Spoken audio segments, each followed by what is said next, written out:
The first booster pack from Carlos Machines for the Yu-Gi-Oh! OCG was a filler pack, filled with nothing of real worth beyond just something you'd see on playgrounds or in a lunch table. Booster 2 did have some incentive. There were 2 powerful monsters and stronger equipped spells, but was ultimately overshadowed by volume free any additions it made to the game between Flip Monsters and Pot of Greed. And one of those powerful monsters, which was one of the best summons of the game, also was available in that set. But Booster 3 was different. Not only did it have a slew of decently statted normal summonable monsters, but for the first time since March of 1999, we got a new trap cards. Increasing the number of traps from 3 to 7. There are now 7 possible traps to play. Look, that sounds like not much, but considering that we've had such a drought of trap cards through 3 sets, I'd say that's impressive. But before we get to the traps, we have to talk about the monsters and magic. Yeah, that's the singular use of magic. There's only 1 magic card in this set, Booster 3. Okay, I said that more or less there are decently statted normal summons in this set, but first we have a tribute monster. Hercules or Heracles Beetle. So in the TCG we have a Roman Beetle, and in the OCG we have a Greek Beetle. The card describes its horn and defensive carapace as powerful. You know, if the stats were reversed, so it had the 2 thrust in its attack stat, this would have been pretty decent. But the fact that you have a flea as strong as this and other defenders that you can normal summon for free, this is not really worthwhile summoning. Especially when you compare it to Great White. The next monster to join the 1600 family of beaters, nerves that uses its shark claws and teeth to rip its opponents apart. See this dead shark? This is how you write to make a shark threatening. None of this curse ball, just a moment of teeth grab you onto you, you're completely boned. Now this is a slightly wonky art. It's a normal shark that has arms drawn onto it. It's definitely striking in terms of artwork, but maybe a little anthropomorphized, so it didn't look so uncanny valley. You don't really know if that's the right way to put it, but it just feels weird with the arms. And semi continuing the trend of decent attackers, Tiger Axe, a fast and powerful beast warrior wielding an axe. Kind of a rather on the point name, so if we're wielding a spear, would it be Tiger Spear or Tiger Sword for a sword? Honestly saying those, I'm wondering why this card has not gone and expanded out into its archetype of monsters of tiger-wielding weapons. I mean, so much of DM Yu-Gi-Oh! Has been milked dry. This is such a shocking point that I did not expect them to not go for. One of the more wonky appearing monsters, that which feeds on life, or if you're playing the World Championship 2004 game, Witch. So we have a headless witch's corpse that has a rather thin green hand on the left side of its body, and then there's its other arm, which is the Dark Flame Dragon. I guess above her is like maybe a soul they are feeding on. I really don't know what's going on here. It's probably one of the more confused artworks that this game has ever created. Or what do I know, maybe its confusion is iconic to someone and they really do enjoy how it looks. Spirit of the Books. Hawk Bishop. Yeah, this card needs to let you know what kind of spirit it is in the OCG, so it's Hawk Bishop Spirit of the Books. Like it is a card from later on in the franchise, part of the Spirit of the Books archetype, but no, it released very early on in the game's history and is just a 1400 attack monster that uses its magic to defeat its enemies. Though I would welcome a Hawk Bishop if it came to leading a church, since he's not held to the worst fallacies of mankind and he's clearly smarter than the rest of us if he's able to do that. Okay, we've had, like, what, 4 okay monsters? Well, let's try to make up for that with some good old garbage. Lamoon. 1200 attack. That requires a tribute. This screams of a monster that was designed with the junior rules is what most people were going to be playing, and then that all got upheaved when they decided to just go for the master rules to be the main thing used. I mean, some of these monsters like level 4, like, I could see Hercules Beater being level 5, 15,000 attack and 2,000 defense, decently high stats. That's the kind of monster that maybe you could expect to tribute. But Lamoon, what? What purpose does one have to play this over literally any other tribute monster? Temple of the Skulls, a monster that does make sense as a defensive monster. I mean, it isn't a great defender, especially considering how we get a couple of decently strong monsters with this set, so really having a 2k buddy to defend on is starting to become more important. It's basically just sitting there waiting for people to walk into it and I guess suck the life out of them when they walk into you, or if they believe themselves capable of destroying it from the outside. Which I guess makes sense for the likes of dinos, dragons, magicians could burn or wreck the place down. One of the few demon-like monsters in the TCG not to get its horn censored, though considering it was an astral pack and only for a short print, they likely did not care. Raimundos of the Red Sword, who is armed with the Sword of Crimson Flames, to bind his opponents with flaming restraints. Would think it would be burn them to ash with the burning restraints, but what the hell do I know? Those are red flames, not blues. But hey, that Sword Man of the Flame is kinda cool, seeing it's not a rather middling monster. So when you would rather have the raptor, the doll, the shark, or a certain beauty that we'll get to soon enough. The Lissark, or Sapphire Lissark, the eyes are sapphire, which is likely why the monster got the additional words around it. Either way, those eyes are sapphire eyes. They are able to mesmerize and confuse you, either monsters to hit themselves or to let them hit with their claws. In a Series 1 world, this is perfectly fine. It's capable of doing both offense and defense with its 13 across the board stat line. For a normal beatstick slash defense monster, you could do worse. This little abomination, it's fine. It's also currently not available normally for the TCG, so it's one of the few cards not to have any official Western printing. So being another one of those monsters that would be wonky for a 3D model just being, a hand, here's what Judgment of the Hand. No, that is not me misspelling the Judgment Hand wrong, that is how its name is said in the OCG, is attached to a rather generic warrior. Nothing of note aside from having the red hand attached to its body, though honestly just the hand that would smack you about for its ruthless attack, and yeah, again, more decent attackers, just 200 shy of Rogue, Doll, Great White, and our last 1600 beater. Though if you're wanting to build a warrior deck with the little synergy that there exists, it could pair well with them together. But before we get to that, there is one more card we have to talk about. The Forest Spirit Dorado, who borrows the forest's power in order to deal with enemies by immobilizing them. This is surprisingly not the last time we're going to be seeing this Forest Spirit, but again, a fine, lesser defender compared to an Aquamador Shadow, a giant soldier. But I'm kind of repeating myself. If you have space to fill, there are worse cards. But the woman that we are really looking for in this set is right here. The beautiful Headhuntress, or the Beheading Beauty, who instead of turning heads is dropping them to the floor. Another 1600 beatstick gives a total of 9 to put in your deck. Though it's actually starting to feel like you can have something competent. It's not just a couple of below 1000 monsters powering the few low 1000 attack monsters, but we're looking at a making of a decent beatstick deck.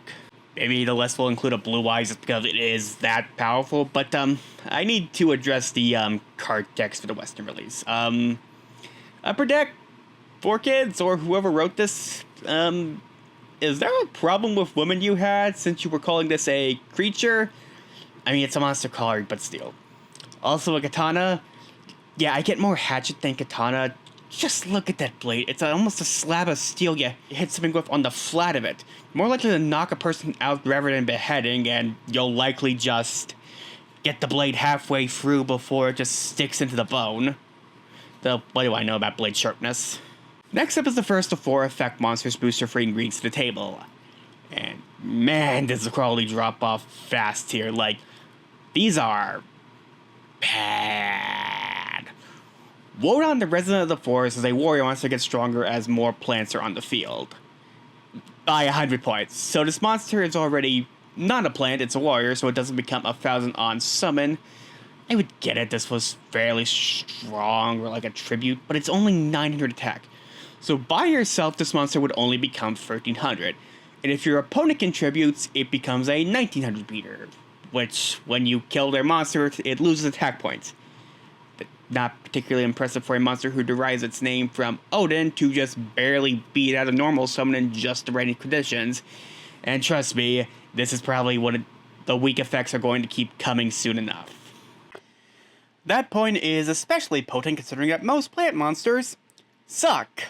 Like Yashinoki or a palm tree. Yeah, I totally would build a deck around all of these below 1,000 attack point monsters who drop coconuts on top of the opponent's monsters that has tasty milk inside of it. So, like, if I get to drink that milk for an increase of life points after beating a monster, I feel like it would be worth it if I'm able to kill anything with an 800 attack point palm tree that looks like it's partially a snake.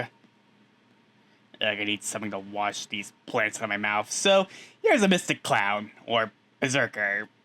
How the translators thought of clown, I would have honestly gone a mime, honestly with all those eyes on it. They just stare right into your soul. Anywho, another 1,500 attack point monster with crazy powerful attacks few can stop.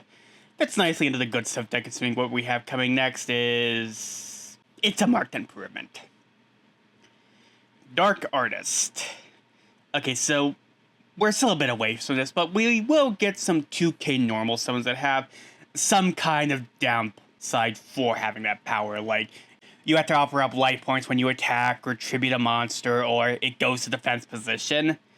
But here is the Defender that has one. When it is attacked by a light monster, it goes from a 14,000 Defender to a 700 Defender. Ignoring the fact that we will soon see the biggest jump in power in about a month. No, seriously, in terms of power creep, it's just 1 month before we basically reach the nadir of all normal summons for this point in the game. A good chunk of the monsters that you would have in your deck are effectively useless because we are going to see 5 monsters come in and flop their massive dongs right on the table and tell you, yeah, you're boned. And most decks have a light monster to out this. Rogue Doll. Yeah, any deck can take this out and it has a negative effect that makes you think, oh, this monster has like 1 million defense. But no, it's a mediocre defender that can be easily trounced by most every player at this point. So after that darkness, we have more darkness. The Cyber Soldier of Dark World, or the Demon World, is a machine created from darkness that is akin to the Terminator. It won't stop until every life sign is absolutely destroyed. Again, and not much to say here. It's another decent monster from Booster Free, 1,400 attack, 1,200 defense, and honestly really cool artwork of this sort of future science with the big, bulky design and maybe laser hands. Unlike today's more boring, sleek robots that just look... bleh. Nice thing the Dark World cares about this kind of technology still. Did they really have to shorten Sonic Maiden to Sonic Maid? They just not roll off the tongue? I don't really think it's too different unless they thought kids couldn't pronounce Maiden.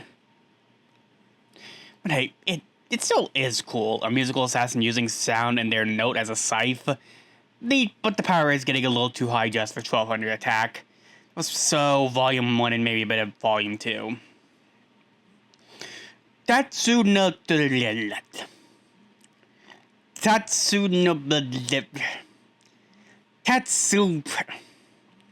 Seahorse. Okay, it's a seahorse. A name is a transliteration of the Japanese word for sea otters.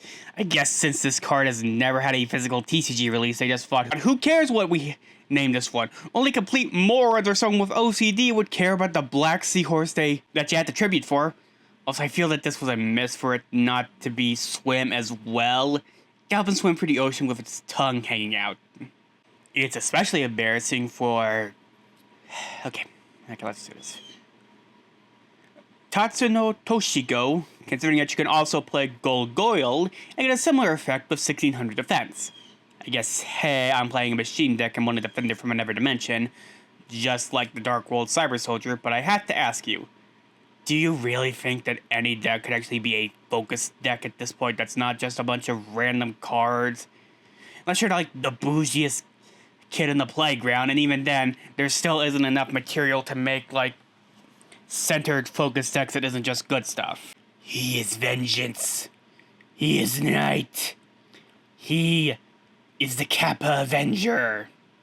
Or Kappa of Revenge. Rather than choosing to protect the river, he's instead dedicated himself to Eber to get unlimited power. And clearly he got Jim since it's only like 1,200 attack, kind of like all the other 1,200 beers we only talked about. Yay. I generally don't bring up the video games in regards to artwork for the fact that so many of the cards generally are rather close to their actual card art when they were adapted to the OCG, but I wanted to bring special attention to Minomushi Warrior. This is Minomushi Warrior, or Rock Warrior. Kind of a little threatening, ready to strike you with his sword. A little manic, looks like he can and will eat you for being even around it for a moment. Here's Minomushi Warrior for Duel Monsters 1 through 4.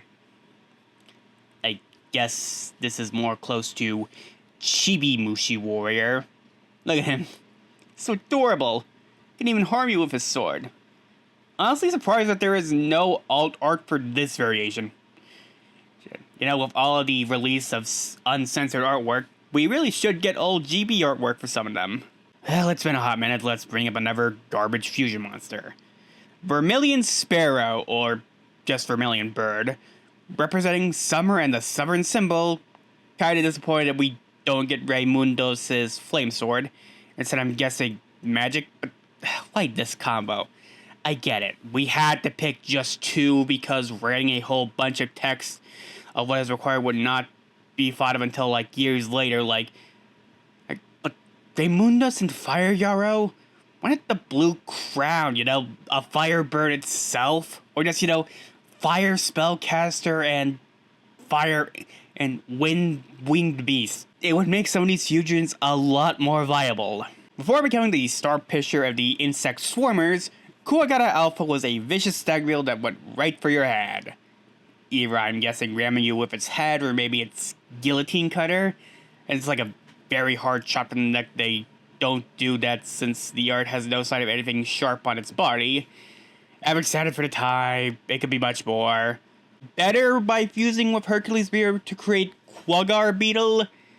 I much prefer Stagger Hercules from the OCG. It's sort of a weirdly satisfying name. Stagger Hercules. Stagger Hercules. I probably should stop at this point. You're telling me that you have a fusion with a skull in it and it looks like that? I think like maybe it'd be more skeletal, barely alive, especially because the bird that helps to make it is a bit of a chunker.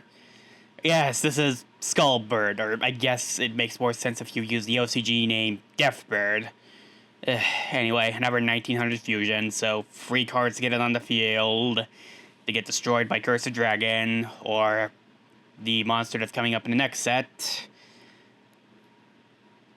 It feels like it's just hey, we need a couple of fusions to add to the set to make the fusion deck big. Just make some of the monsters from dual monsters that you could fuse into like fusions now. Jormungandr, a large sea serpent that is the son of Loki. He plays a key role in Ragnarok by killing Thor in combat via his venom and ending the world as we know it. The World Serpent. In Yu-Gi-Oh!, 1200 attack monster, that's a very long sake. Such a disrespect to such a legend. Oh, I can't believe it. A lion? Who could have guessed that it was a lion under that mantle? I can't believe how dumb I am. I guess I would have been dumb to summon a trio monster with 1350 attack points and 1200 defense.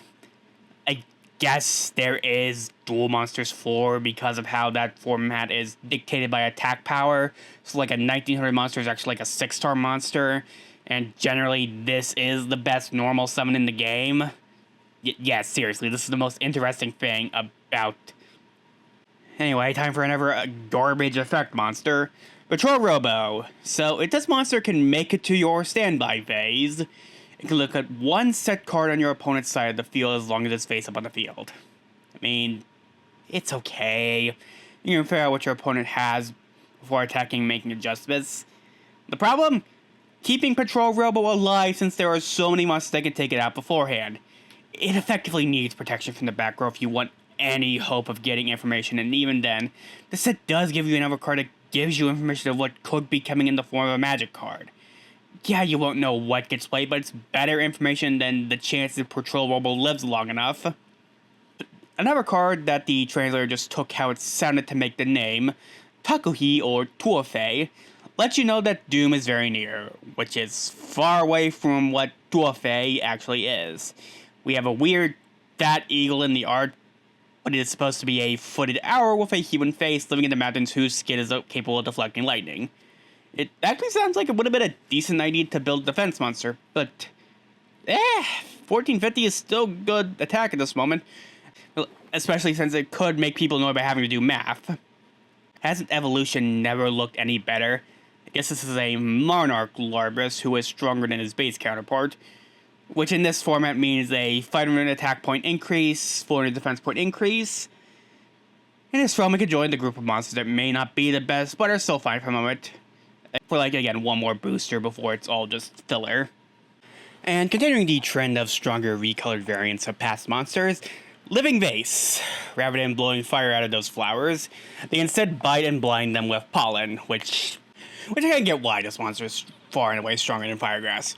Because between getting burned alive and having to deal with allergies, I'd much rather burn alive than deal with a stuffy nose, burning eyes, coughing, trying to clear the itch in the back of your throat, and that just refuses to go away no matter how much you try to get rid of it. It feels so weird to know that these monsters are now the odd one out. No longer is there just a slew of these below 1000 attack monsters that just put in as filler for all the rest of your cards. Now it's just a few here and there that just are like, hey. Muse Angel is a harp player who cannot be beaten at it. Nice knowing that there is one thing they can't be beaten at, because as the sister to Spirit of the Harp, yeah, she clearly was not the favorite child and had to find ways to make herself the favorite. And our final in the meaty... okay, bad, let's just go with bad effect monster booster free combos in the Hourglass of Courage. So it's never a monster whose effect kicks in after a turn from when it is summoned.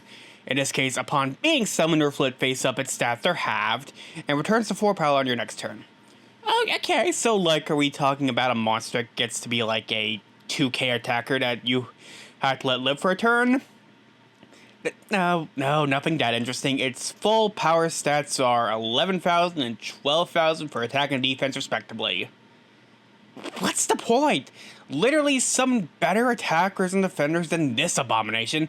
The only courage you would take from this card is that you actually decide to play it because you wanted to win with it. And our final monster, booster free, is... another fusion monster. Warrior of Tradition, or Burial Clothes of the Battlefield.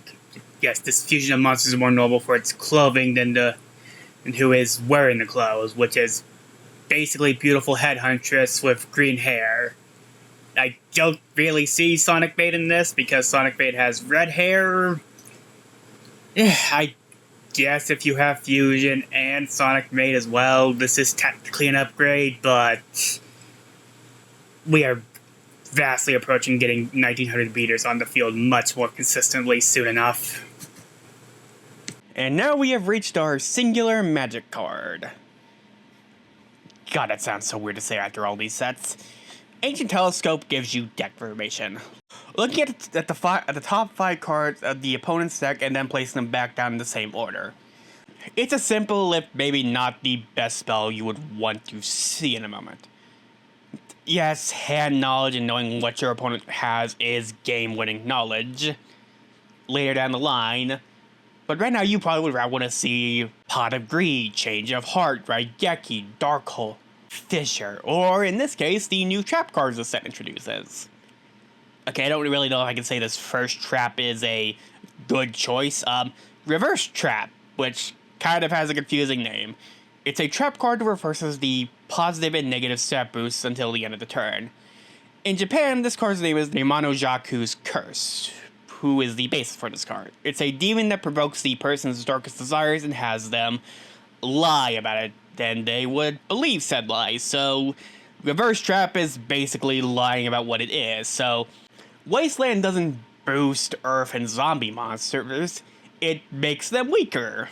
But it's mainly here for a counter to the two non-big traps in this set, Reinforcement and Castle Walls, which add 500 attack and 500 defense respectively. So your opponent flips those up, and you simply reverse it, so the reinforcements become the centers, and the castle wall becomes glass house, I guess.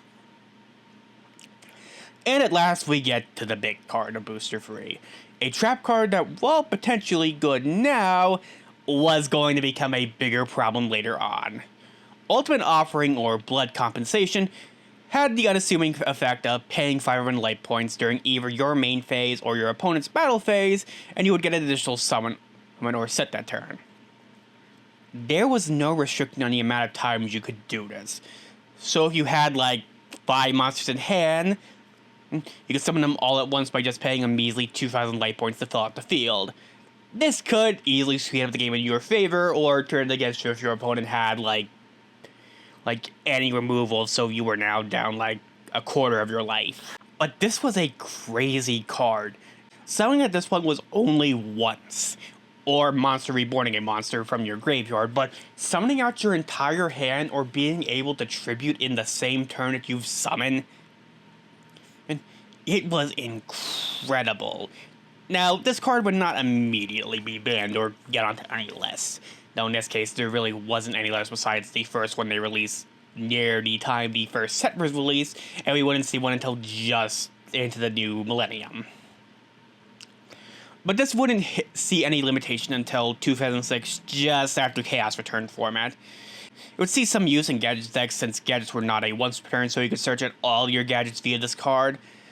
But the speed of trap cards would end up initially seeing it taken off the list, only to come back onto it during the big nuclear list of 2011 for the TCG, as it would continue to be abused by machine decks using gadgets, and also a way to spam out the ever-growing rank 4 pool of monsters before being banned then. So is there any chance this card could come back? Maybe. It's down to the format of whether or not traps are actually good, and or having numerous normal summons is fine. It would be an interesting thing to take off the list, but it kind of feels like it'd more just be for like gimmicky stuff. It's a card that's sadly been power crept, but its legacy still lives on. But with that, we close out Booster 3 on probably the highest note that we have seen, but we still have a few more cards to talk about from additional releases around that time from smaller things of note. First up were promotional cards for Dark Duel Stories. 10 new cards that you may get from purchasing the new game. Amongst them is the perfectly ultimate Great Moth. Oh, where's the regular Great Moth, you're asking? Oh, that's still a bit of a ways off. Just like how you won't be able to summon this card initially as well. First, because this card cannot be summoned legally at the moment, since the 2 cards required to meet that requirement, Petite Moth and Cocoon of Evolution, are not out yet. They are going to be in the next set, which it makes sense. Giving players a little tease about what is going to come in future sets leaves players curious and wanting to pick it up to see if they can make a monster stronger than Blue Eyes White Dragon, which, sure, this was much stronger than the Blue Eyes White Dragon, but, let's get to the next problem. Getting to the perfectly ultimate Great Moth. You need to wait a whole 6 turns in order to tribute a Cocoon-equipped Petite Moth to get it out onto the field. Not even counting the fact that the card needs to be in your hand, which obviously if you had a Great Moth in hand but no Petite Moth or Cocoon of Evolution, it was a brick in your hand until you drew those pieces. And it would still be a brick for another 6 turns. And also there's an issue of... It's just an issue with every single, like, big, fungus monster in this game currently. You put in all this effort to get it out, whether it be waiting this godforsaken 6 turns, or 2 tributes, it's for a much stronger monster, but there's no way of protecting it. All you need is a Raigeki, Dark Hole, or a Fissure. Sure, if it's like the only monster in the field and it's gone. And trust me, this is going to be an issue for so long about pathetic payoffs for real convoluted ways of summoning. The other monster of this set was Seiyaru, or Holy Night Dragon. The pink dragon uses Mystic Flames or Holy Power to create Sacred Flames and burn the opponent. Aside from being our first 2 tribute monsters since Blue Eyes, at a point when you were only going to be putting all your resources into a Blue Eyes White Dragon for a 2 tribute, this would have likely been just another oft-forgot classic monsters that you probably remember from your childhood. If for some reason of all the monsters of Yu-Gi-Oh's early years that Konami would strip mine for legacy support, this guy would get retrained for a fully fledged archetype. Though depending on who you ask, fully fledged may be a little too nice. After that, we have equip spells. 3 of them are similar in what they do. Insect Armor Cannon, Salamander, and Shine Powers are a massive 700 attack increase for Insect, Fire, and Light monsters respectively. There was no defense increase, though arguably that really didn't matter because you got 700 additional points of attack power for those specific monsters. Though it was arguably not that important considering the 700 attack point boost that they got compared to the measly 200 points that you got from the normal equip cards. But then there was Cyber Shield, or if you're an adult now, it's just bondage gear. Or just cyber bondage. It's the first instance of a targeted support card, specifically for the Harpy Lady and Harpy Lady Sisters.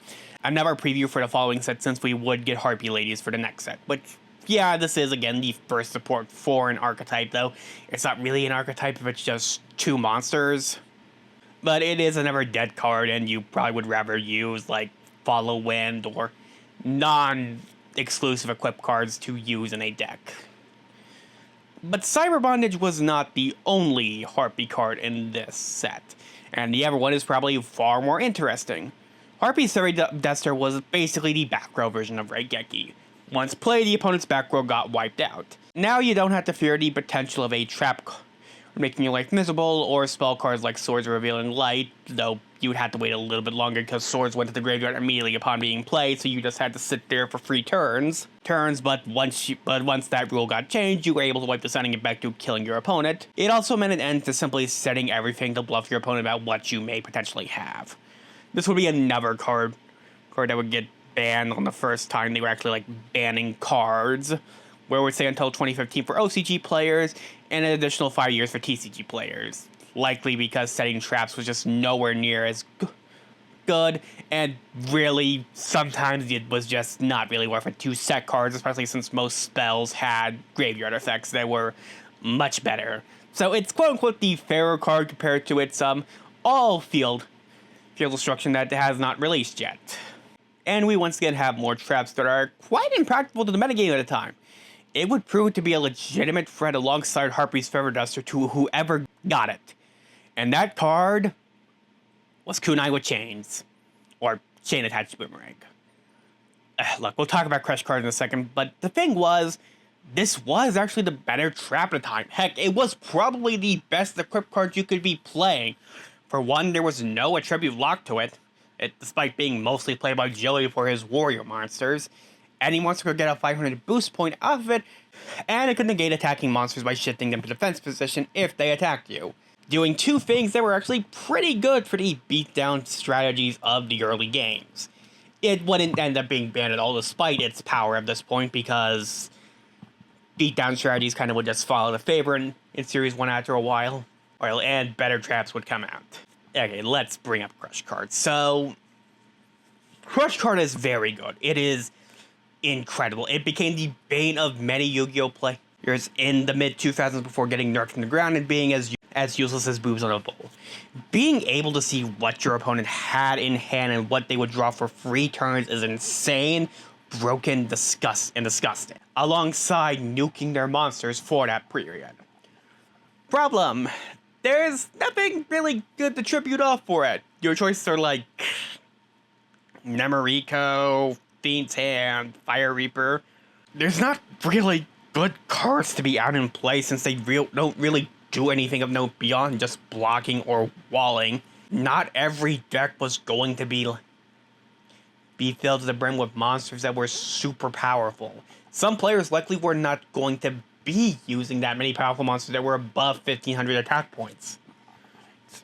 Again, Dark would become one of, if not the best attributes at Crush Card's peak power, which of course would lead to its nerfing and which would lead to being bad and later nerfed to be completely useless, so it could just be like, an iconic card that gets released in like a reprint set for boomers. It probably isn't even better than Acid Trap Hole or Sulfuric Acid-Filled Pitfall. A trap card that targets face-down monsters and checks to see if they have 2,000 or less defense points. If it's less, they're destroyed. If it's more, they're just flipped back over.